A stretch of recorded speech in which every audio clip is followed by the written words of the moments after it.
Be recorded. Okay, Scarlett, you want to come up here and read yours? What? I mean, Ezekiel 38, verse 14, wasn't it? Yeah.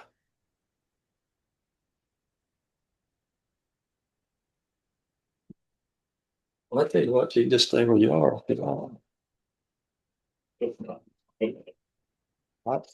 can do this right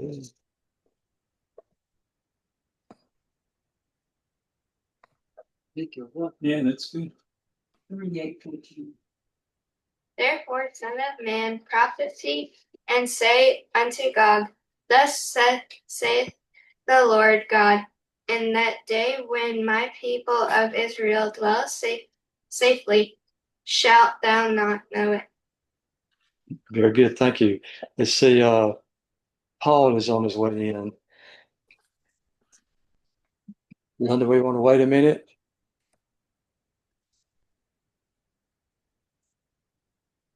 She was at home waiting for something. That's all.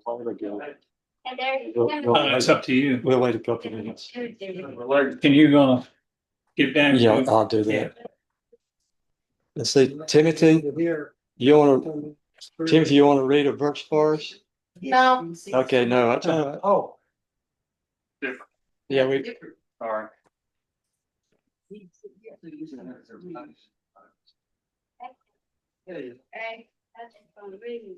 okay, you want to be introduced or you want to go right to this? I want to go back to that. Yeah. Okay. I think David knows who I am, so.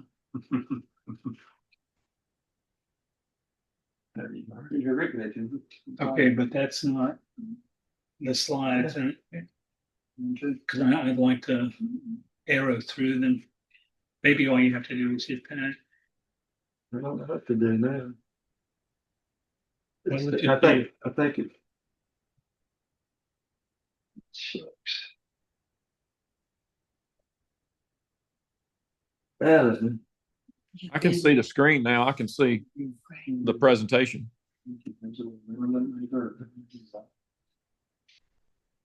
Clint, you're sharing the screen. We may have to do it like this, really. Yeah, we can see the screen. I don't think they can hear us for some reason, Eric. Yeah, I think you're right. I don't think they can hear us. I Either that or they're ignoring us. Yeah. don't know how to do this. I don't know if I can help from here now. Yeah, I'll send Linda a text.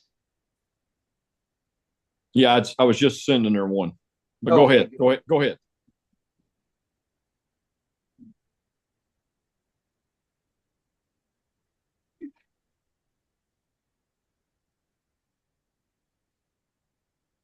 I don't know what it is.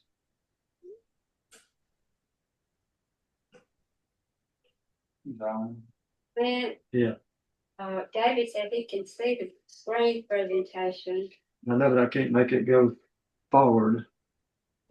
and so did Eric. Okay.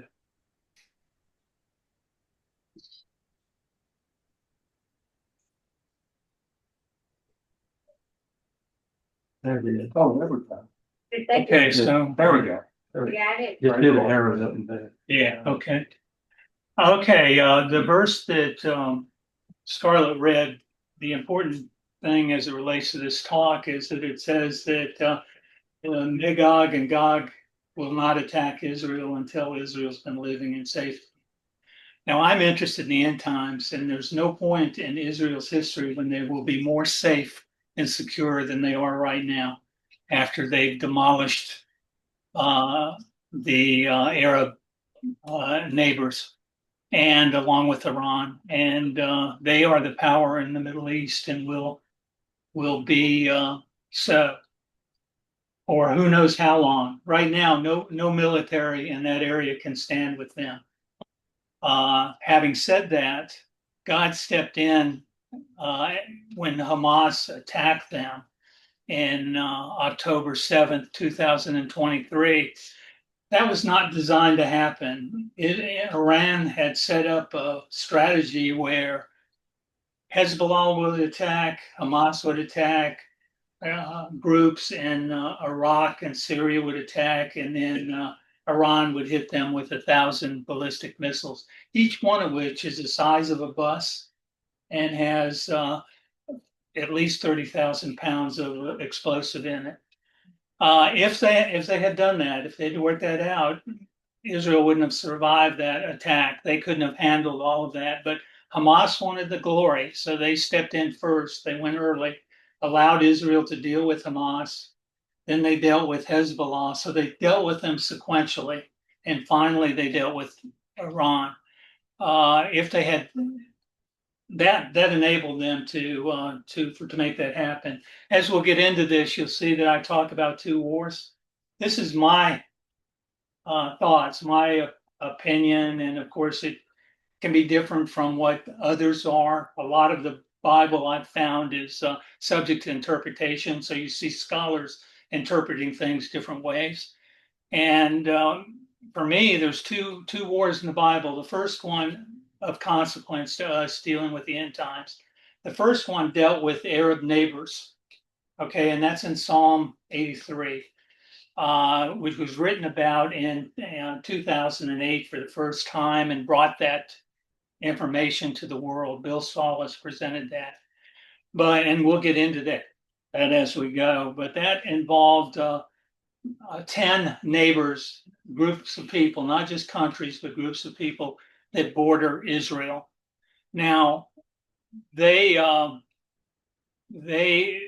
Israel will in the Bible says Israel's military will take care of those. Essentially, Israel's IDF did take care of them. That came to fruition. The next war with Gog and Magog, which I think will follow the rapture, precede the Great Tribulation.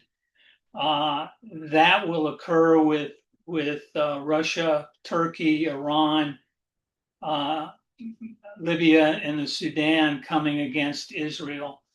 And in that war, God will step in and defeat those people. And no, there's no time limit between these wars. You don't really know. I mean, it doesn't say in the Bible that Israel is going to live in safety and security for the next 100 years. It could happen tomorrow. It could happen. It won't happen tomorrow, but probably happen in Scarlett's lifetime and Tim's. The other point to remember too, that says that down the road, Iran has to be involved again. So you're not going to see their theocracy overthrown. Okay, they're evil people, and they're going to continue to be evil. And at some point, they're going to join Russia and go after Israel. Now, the first war was fought because the Arab hated Israel, and they want to wipe Israel off the map. The second war will be fought for Israel's plunder, Israel's technology, Israel's natural gas, Israel's cash. Israel has some of the largest cash resources of any country in the world. Now, as we get into this, I wanted to tell you where I'm coming from. Many of you know this already, but I'm new to becoming a Christian in the last few years. And that happened with me finally attending classes that Clint put on. I mean, he's been inviting me for probably a decade, and I wasn't interested. But as I got older, I became interested. I come from a background of science, okay? And so I'm not going to accept anything for blind faith. What got me is the validation in the Bible, and I think that there are a lot of ways to validate the Bible that we'll talk about: prophecy fulfillment, historical documents, both secular and non-secular, archaeological digs, scientific findings in the Bible, and also something I believe in too that maybe many of you have not heard of, but there are very significant Bible codes, particularly in the Old Testament. And then I want to talk about another subject. I've got these subjects that I'm going to talk about: the Jewish versus the Christian. It blows me away that the Jews have been so involved in this from the beginning, and yet very few of them are Christian. And the reason why is that the case? The big reason, the important point for Christianity, as well as the Jews, is the resurrection. Resurrection didn't happen. Christianity, the disciples wouldn't have martyred themselves, wouldn't have developed. Of course, the Jewish people don't believe that that was so. They believed Jesus was a good prophet, good person. He did good things, but they don't believe that he was resurrected after his death. And so I'll look at some proof. There are scholars in the literature right now where they try to debate that. And then I want to talk about the end time prophecies that I see playing out right now. You've never in the history had the level of prophecy fulfillment that you're seeing right now. I think it's important to watch what goes on in Israel because it's all happens there. So I'll give you a reference, but there's a site called beholdisrael.com that is run by Amir Surfate, who's a former IDF major. He's also a minister, and he has followers, approximately 1 million people. But the thing I like about what he does, and I agree with a lot of his teachings, but the thing I like about what he does, he gives a minute-by-minute update of what's happening in the Middle East. And so you can follow him, and he has insights into the military, so he knows that. So one thing I like to do as a scientist, I like to start, this is my 8th talk, and I like to start each one with science in the Bible that you may or may not know about. Last time I talked about the star clusters in Orion's belt versus Pleiades, and the fact that the Pleiades moved as a group, 1,000 stars moved as a group because of their gravitational pull on one another, whereas the belt of Pleiades, 3 super large stars, don't have enough gravitational pull between them or among them to move as a group, so they can move independently. And down the road sometime, not anytime soon, but years and years from now, Orion's belt may change. Now in 1750, the scientists found that there was gravitational pull in Pleiades and not in Orion. But 2,000 years earlier than that, God told Job that was the case. He didn't mention gravity. He just said these traveled together and these traveled independently. But he's talking about gravity, and that's a science. Now, what I want to do is, and today, is my second one. I want to talk about the verses in Revelation 19 and 20. A lot of the Bible have topics that you'll see that you kind of skip over. Like in those 2 verses, it's naming the stones that will adorn the wall of New Jerusalem, and it picked out 10 in particular. And you might ask yourself, I mean, it didn't pick diamonds, didn't pick rubies. Why did it pick out those 10? Why did it name all of them? Well, if you look at gemstones, there's 28 of them. Okay, 6, you can put those gemstones into 2 groups. 16 of them are what are called anisotropic, which details the way that they interact with pure light, and 12 of them are isotropic. The same thing, they react differently. Now, if you shine pure light on an anisotropic gemstone, one of these 16, one of the 10 that is talked about here, it will give off the colors of the rainbow. If you shine pure light on an anisotropic gemstone, your diamond, your ruby, it will turn black. So the question to me is then, okay, if you pick 10 that were out of this anisotropic group, what's the probability of picking those 10? And I want to go into that to give you some. I'm a statistician, biologist, chemist, but I challenge my mind with statistical problems. And I want to show you, kind of bring this to earth. When you buy a lotto ticket, and you got 53 numbers to choose from, and you choose 6 of the 53, and that in parentheses is shown at the bottom left. That is a combinational statistic that reads 53 choose 6. Okay, and that means that you compute that to the right. It starts in the numerator is 53 factorial. Now, factorial means that you just sequentially you reduce one and multiply them all together. Like 6 factorial that I showed there is 6 times 5 times 4 times 3 times 2 times 1. Well, 53 factorial, I can reduce that to 53 times 52 times 51 times 50 times 49 times 48 times 47 factorial. And I did the 47 factorial because in the denominator, you will take that 53 and divide it into 2 groups. You have the 47 that are not the ones you picked, and then you have 6 are the ones you picked. So it's 47 factorial times 6 factorial.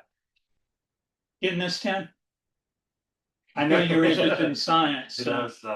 Okay, anyway, when you do that computation, the number you get is you've got one chance of picking these the right 6 numbers, any group of 6 numbers, one chance, and 22,957. I'm sorry, Clint. 22,957,480 in that computation, and I put the lotto game probability there too. You see it's the same thing. Now, when you start ask the question, okay, I've got these 12 gemstones that are anisotropic, 16 that are isotropic. Let's convert that to 16 black balls and 12 red balls, and we put them in a bag, and then we start pulling them out. What's the probability of that mixture that I pull out 10 black ones? Okay, and that's calculated this way. It's actually not 10, 12. Excuse me, yeah, 16, 12. Choose the numerators, choose 12 out of the 28 into the 2 groups, 12 coming from the 16 and none coming from the 12. Okay, the 12 red ones, the 16 black ones. The probability of that happening when you go through that computation the same way you would have done it to the left, it comes out to be a number 16,715 times. So you would have had to do that experiment, pulling these balls out of the bag to get 10 of the 12 of the 16 black ones. You'd have to do it 16,715 times before you expect during that you might one time be able to do that. And the message I leave with this is that it's not as rare as some of the other things, but it's extremely rare than being. I mean, those 12 were chosen for a reason. I think I said 10 before, but I think there were 12 of them.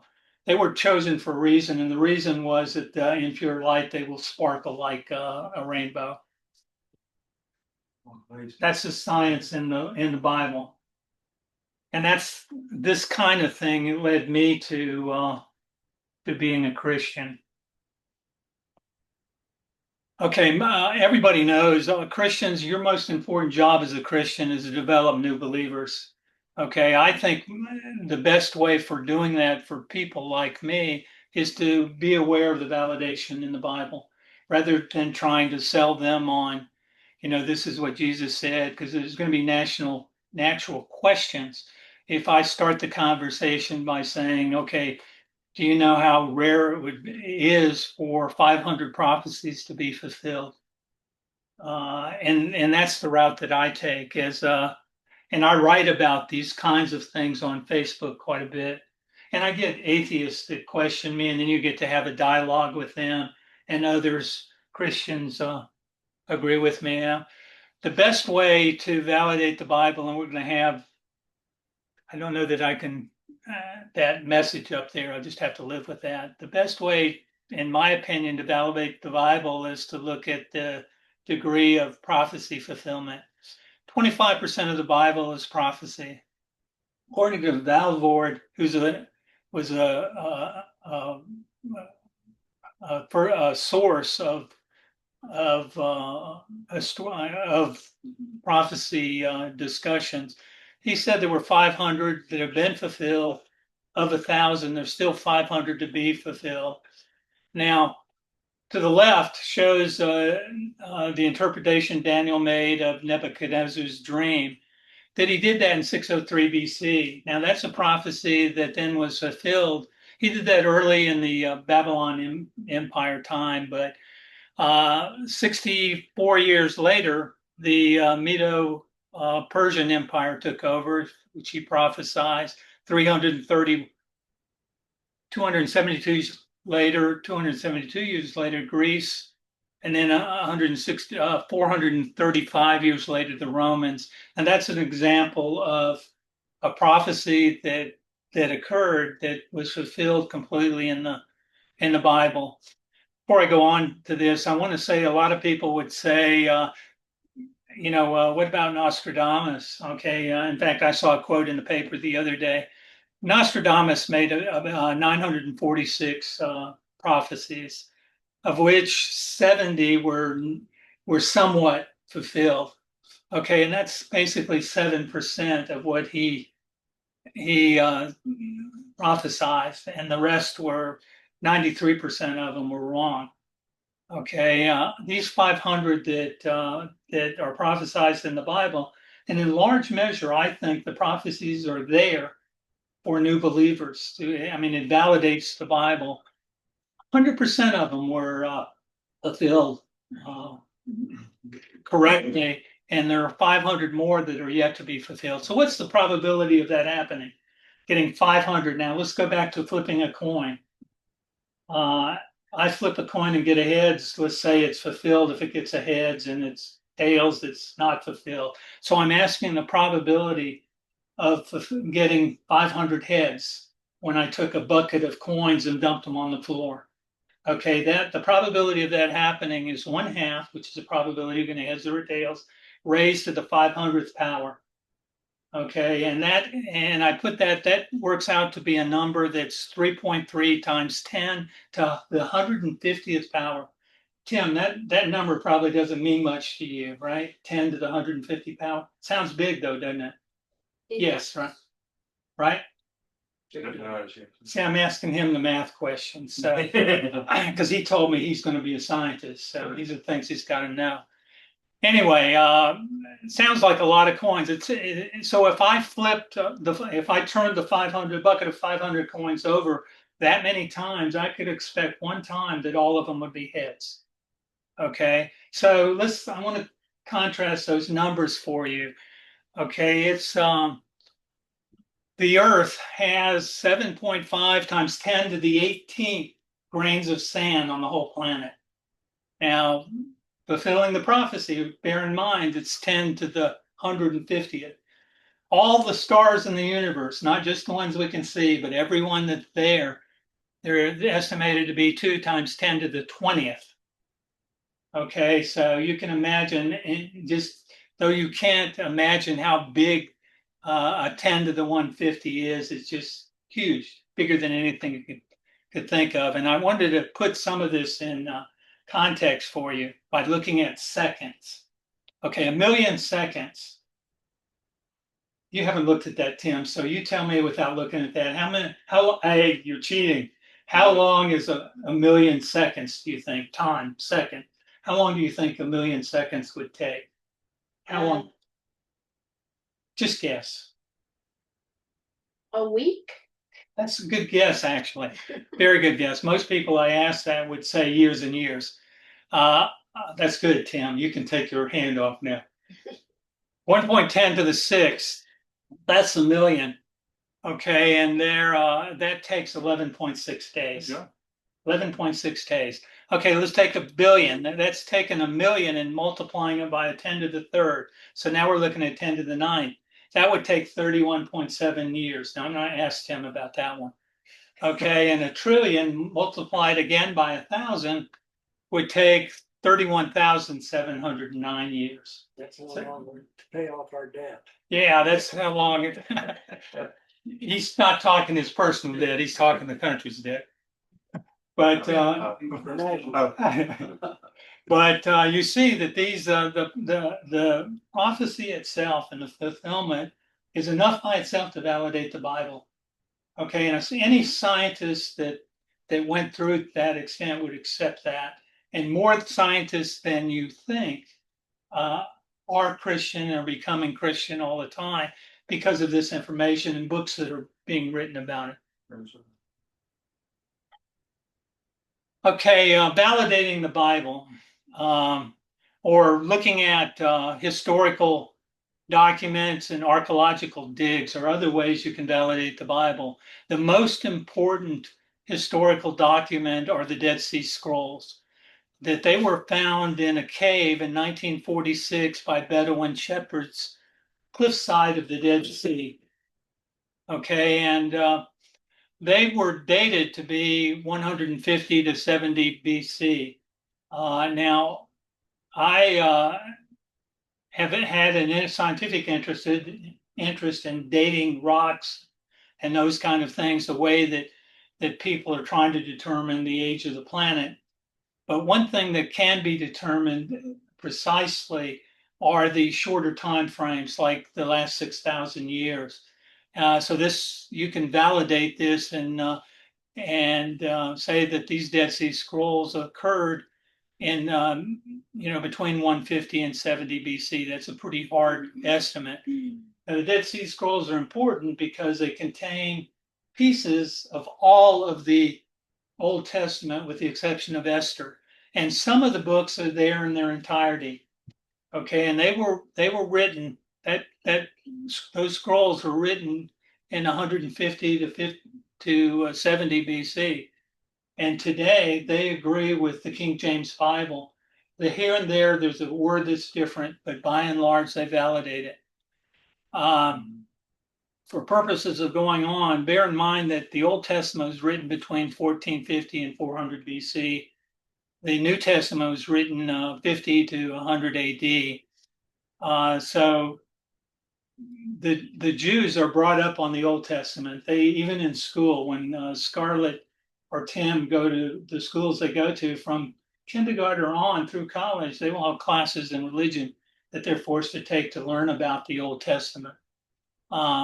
Bearing in mind that they don't really believe the New Testament, which by and large are a number of letters that either the gospel people wrote, or Paul wrote 13 of them, where he's writing letters to individuals or to churches. They question that, but the Dead Sea Scrolls validate what's happened in the Bible that we use today. That all of the pieces of them are verbatim, and some of the whole books are there as well. So let's look at that. So these secular documents, historical documents, Josephus wrote some things that I'll show you.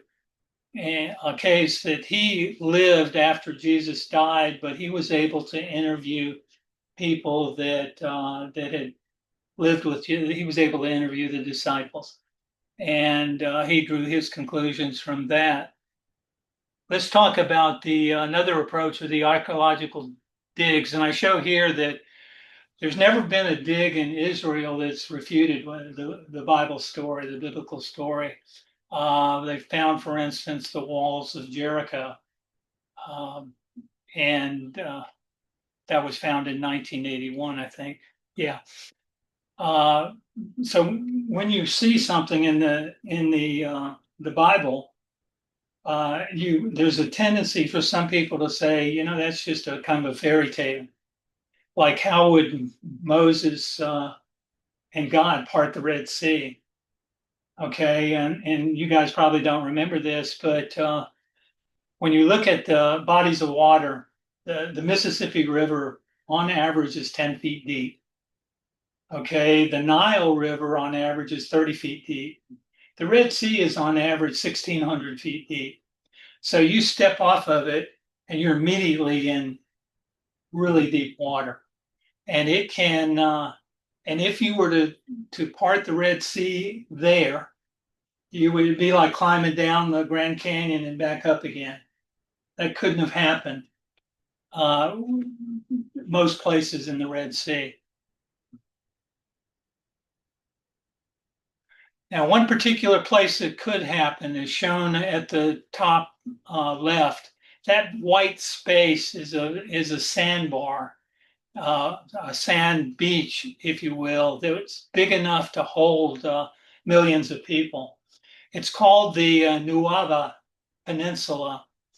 Now, Nuwaba is not mentioned in the Bible, okay, but what is mentioned is that God is bringing Moses and the people back to an area between the Red Sea and Migdol, which is a city, and Migdol is mentioned. That is mentioned in the Bible. Okay, and that's about 200 miles from the Nuwaba Peninsula. Now, what's interesting about the Nuwaba Peninsula is that they're on the Nuwaba side. There's this giant column, and on the other side there's a giant column, and those columns were put there by King Solomon to designate where Moses crossed with his people. Now, King Solomon reigned in 1970 to 1931 BC. And there's inscriptions on that column on the Nuwaba Peninsula that can be translated to erected by King Solomon to mark the site where Yahweh led Moses from death in Egypt under Pharaoh to Edom. And Edom, if you show the lower right, is an area under the Dead Sea, is an area there. But this is an archaeological find that was found. I don't know that I have it there, but it's been found that documents when Moses crossed the Red Sea and where he crossed it. Now, the Red Sea that he crossed, that sandbar, that peninsula and the sandbar there is the sandbar reaches a depth of about 900 feet, but it's sandy and it's a gradual slope and up again. It's not coming off the side of a mountain and going down and coming back up. And there have been artifacts found there. They found chariot wheels, the covering of chariot wheels. They found coral constructions that look like chariot wheels with an axle and another chariot wheel. Most of the wooden specimens would have deteriorated in that environment. So the wheel they found was an alloy of gold and silver that allowed it to remain intact. And all these other pictures I'm not going to go into, but there are other excavation finds, archaeological finds that validate some point in the Bible. My point is with this is another way to validate the Bible. And it's an ongoing in Israel. There are people digging in Israel right now.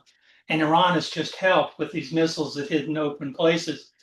I mean, they've uncovered a lot of, that's a joke, but.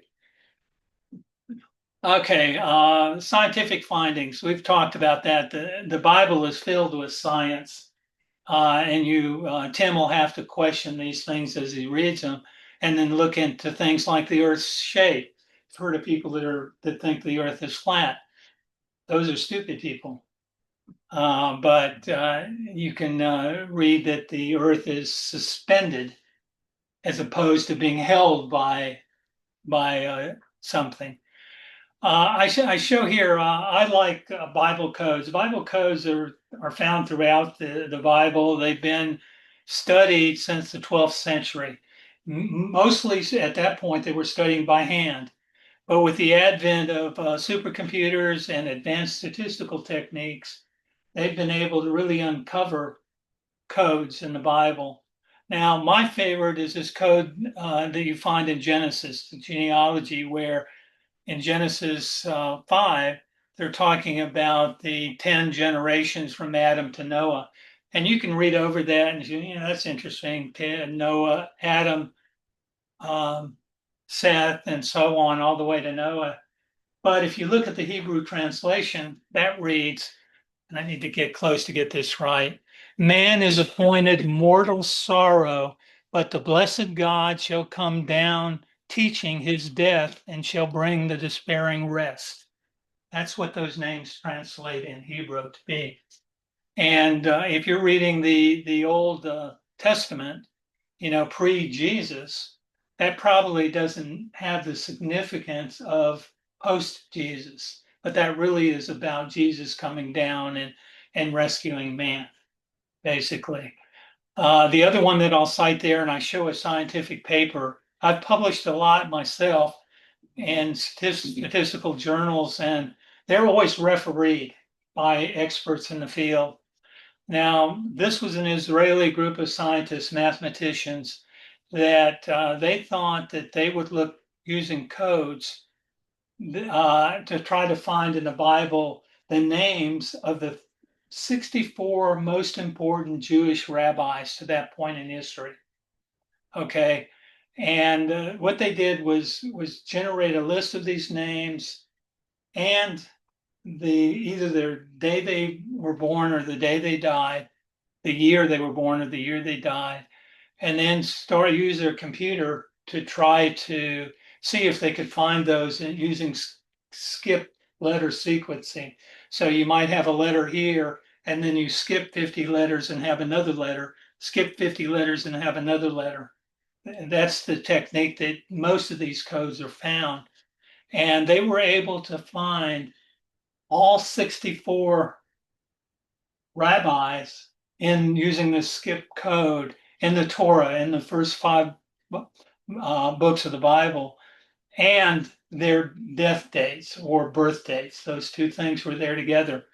And using advanced statistics, they found they could say that was so significant. There's one chance in, I think, 2.5 billion that could happen randomly.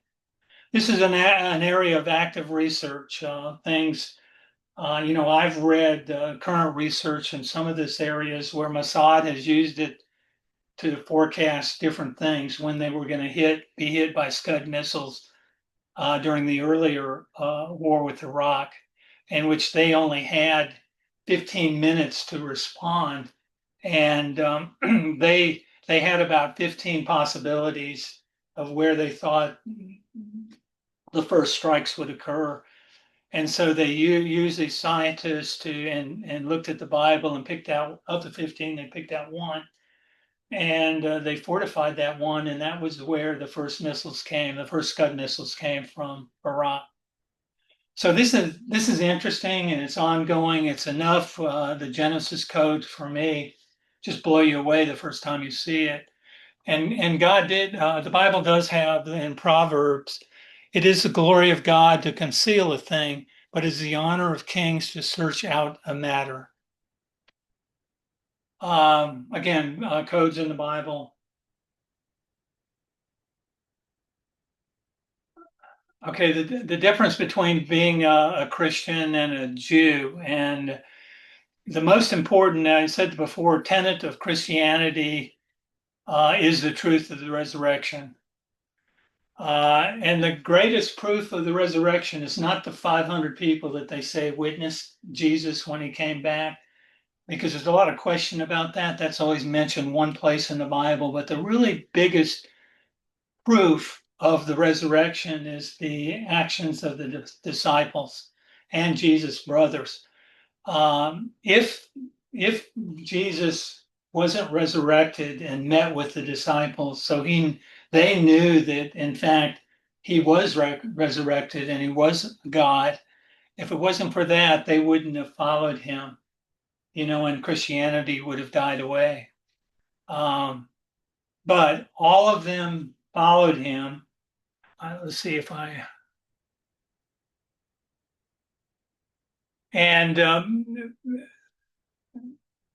let's see. All of them followed him. Let me show you the next slide. Well, this is an interesting book that I read. A rabbi talks with Jesus, and this is the rabbi talking and discussing with Jesus the points that Matthew made on a verse by verse basis. And basically, the big difference between Jews and Christians is that Jews think that their good works will take them to heaven. Okay, and it would have prior to Jesus, basically following Moses's laws. Post Jesus, that's not a route to heaven. And of course, they don't believe that. Now, bear in mind that right now, 2025, there are 15.8 million Jews on the planet. 7.8 million are in Israel. Of those 7.8 million, only 10 to 20,000 are Messianic Jews, which are Jewish Christians. Okay, another 250,000 Messianic Jews live in the U.S. But they, in Israel, they simply don't believe that Jesus was the Son of God and was resurrected. And as a consequence, to this point since 2023, when Hamas invaded and Israel went to war with its Arab neighbors, 881 IDF soldiers have been killed. Okay, and if any of them are secular, or even if they're Jews, practicing Jews, they're all going to hell. Okay, because they don't believe in Jesus, that he died for their sins and was resurrected. Let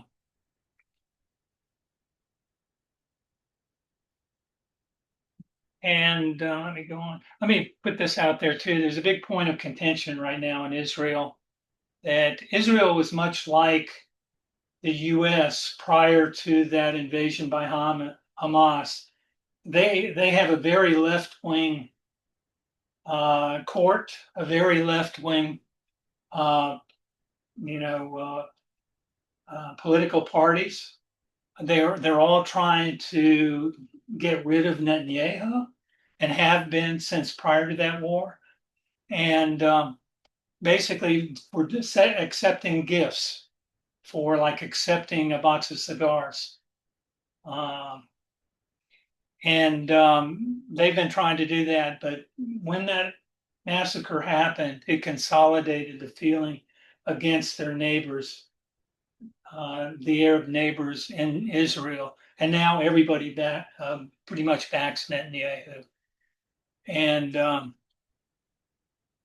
but the power that they wield, the Jewish population, the Orthodox Jews there, about 15% of the population, they have two political parties, and they form a coalition with Netanyahu's political party. If they back away, then he would lose. They'd have to re-vote, and his party would lose power in Israel. Now, to get them on board, he has to agree that any Orthodox kid, Tim's age and younger, older, that they have to go to an Orthodox Jewish school, not to other schools, and they don't have to serve in the military. Okay, and that's a point of contention for the population there, to the point where Netanyahu said that we need soldiers, and we were going to institute a draft of the Orthodox Jewish kids, and they threatened to pull their political party out of this coalition, and that would have collapsed the government. They may still do that, but bear in mind that it sounds like that Israel is inflicting a lot of harm on those people around them, and they have, but they've lost 881 soldiers, and that is put it in our population. They have 15 million population, and we have 350 million. That's like losing, for every one they lose would be like us losing 44. So as you get to nearly 1,000 lost, you're talking about a loss for us that would have been about 44,000. Now in the Vietnam War, we lost 58,000. So it's a big number, and they've paid a price to get where they are right now.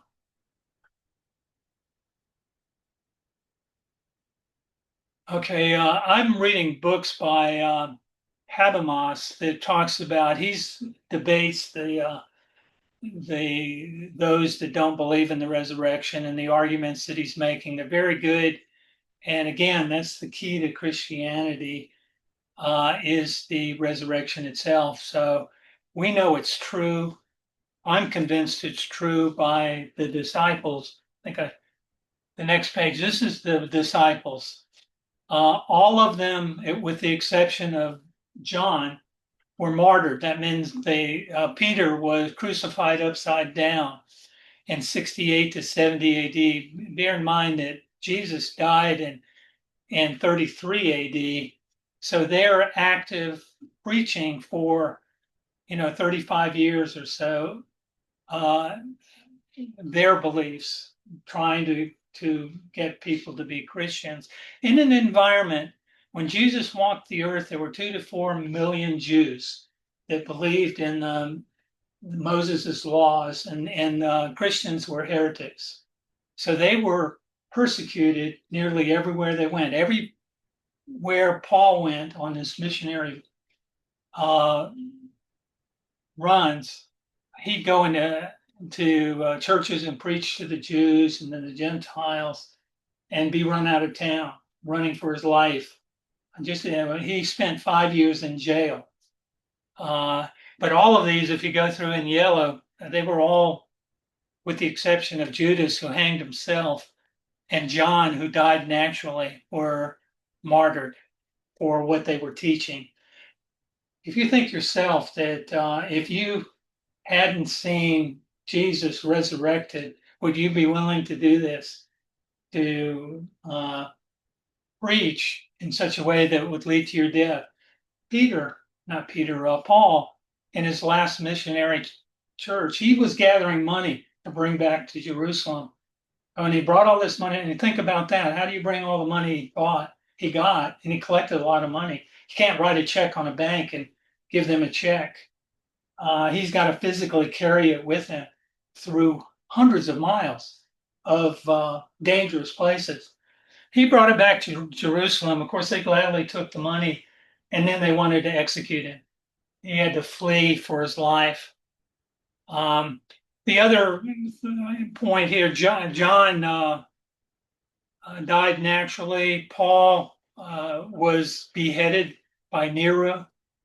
The two, James and Jude, Jesus' brothers, they didn't believe he was the Messiah. They grew up with him, and they didn't think he was God until he was resurrected. And he came to them resurrected. Then they became proponents, and they too were martyred. Okay, and this is that I wanted to read from Josephus. This was written in 94 AD.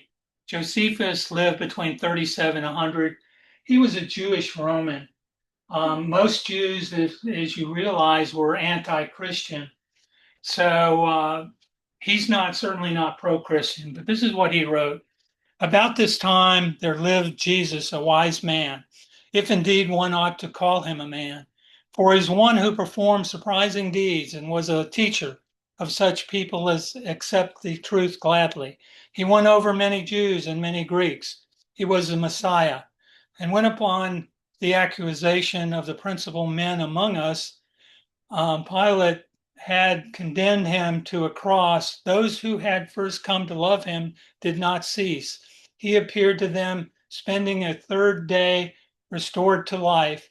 For the prophets of God had foretold these things and 1,000 other marvels about him. This is a secular writing that validates Christ and the fact that his comments on the resurrection, and the fact that this is written in 94 AD, 60 years after Jesus died on the cross. But there would have been people alive that had firsthand information on it that he could have interviewed. End time prophecies. Let me just go through this pretty quickly. There are a number of verses in the Bible that I won't read these, but if you start over here, Israel gained statehood in 1948. That would not have happened without the Holocaust. Okay, the rest of the world was ready to give them a statehood because of that horrific event. Okay, God bring Jews back to Israel. So God brought Jews back to Israel. Israel was a barren place. Mark Twain wrote that it was uninhabitable, just desert and swamps with mosquitoes and disease. Then Israel defeats a confederation of 10 neighbors that try to eliminate the Israeli state. Their only goal was to eliminate the state of Israel for their hatred. And that is in Psalms 83. It says, they have said, come and let us cut them off from being a nation, that the name of Israel may be no more in remembrance. Okay, after that, Israel is going to live in peace. This is where we are yet now in the yellow box. Israel is going to live in peace. Who knows how long? It doesn't say how long. But it's not. They're not going to have a problem as long as Trump is in the White House with the U.S. Israel will stand alone in this last battle as well. The U.S. won't help them. And of course, we're really pro-Israel now. We're doing a lot of things to kind of normalize the country. But at some point, the Democrats, radical Democrats, similar to what's happening in New York City right now, will take over the country. When that happens, that we won't stand with Israel in their war. And what does that mean? That means that we won't veto the Security Council bills in the UN, which could lead to UN forces coming against Israel. To this point, whenever there's been an action that the UN wants to take, we vetoed that action and not allowed them to do it. Biden held that axe over Israel's head, saying, you do what I want, or we're going to not veto these resolutions. Okay, Israel standing alone is going to be attacked by a confederation of 5 countries. This is the Gog Magog for plunder. They're not interested in, because they hate Israel, though Iran might. They want what Israel has. Israel has natural gas. They have technology second to none in the world. They've got lots of cash. And those 5 are Russia, Iran, Turkey, Libya, Sudan. And this time, it's not the IDF that takes on these guys. It's God that takes on and eliminates them. After that, the Great Tribulation follows. Great Tribulation is all about bringing the Israelis back to Jesus. They're not there now. I mean, if Jesus hadn't died for our sins, hadn't come here, there'd be no reason for the Great Tribulation. But he's going to bring them back. And eventually, unfortunately, for them to learn that lesson, 2/3 of them will die. Okay, and this is Amir Sarfate. Beholdisrael.com is what I look at. But you can follow what's happening in the yellow page, because from this forward going on, for Tim and Scarlett, it's all about what's happening in Israel. So you better understand what's happening there and what's prophesied to happen there, because that's going to be the real end times coming. Now, both of these guys are not going to have a problem. In my estimation, they're going to be raptured away before the Great Tribulation. Now, David and Clint would build an argument against that, and they're both scholars have both sides of that. But that's my view that I choose. And I've always said, whatever you choose to believe, as long as you're a Christian and believe the resurrection, Jesus died for your sins, nothing else matters. I mean, it's going to happen. If the rapture happens, as I said, or as Clint and David say, or others, it happens the way they say, it's going to happen that way. It's just going to happen. This is what I believe, but it doesn't change my being saved. Okay, and this is Psalms 83, looking at the 10 groups of people that surround border Israel, and it's people like Hamas, Hezbollah, the Palestinians, the group in Iraq, a number of them. And that has already happened. That's the last war that Israel was lucky enough, and probably God-driven, that they were able to handle those countries individually, as opposed to as a group coming at them. And this has to Ezekiel 38:7-13 lists several prerequisites that must exist inside of Israel before the invasion can occur. Israel must be an established nation. That was done in 48. Israelis must dwell securely without walls, bars, or gates following the October 23 Hamas massacre. That they've reached a state with the war that followed where that has occurred now. They've never been safer than they are right now. Changed the whole landscape of the Middle East. Everybody feared Iran, but they were paper tigers with respect to Israelis' capability and our capability. And then Israel must possess a significant surplus of spoils, and they're all there now as well.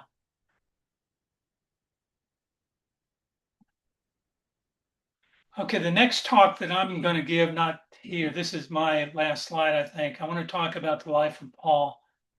And he, in my opinion, was the most important disciple because he had the largest success rate. Right now, there are 2.4 billion Christians today. The largest the seed was planted by Paul in his missionary journeys. What success did the disciples have trying to convert Jews into Messianic Jews? No, there are about 350,000 of those today. So Paul, by far, had the most success in what he was doing. He's an interesting guy, well-educated, was put in peril everywhere he went. He'd go into a city, into a Jewish church and preach and get run out of the church. He put forth the idea that for a Gentile to become a Christian, he doesn't have to be circumcised. Okay, that's the big thing for that population at that time. That they don't have to follow the eating rules that Jews follow. They don't have to do a lot of things that are talked about in the Moses laws.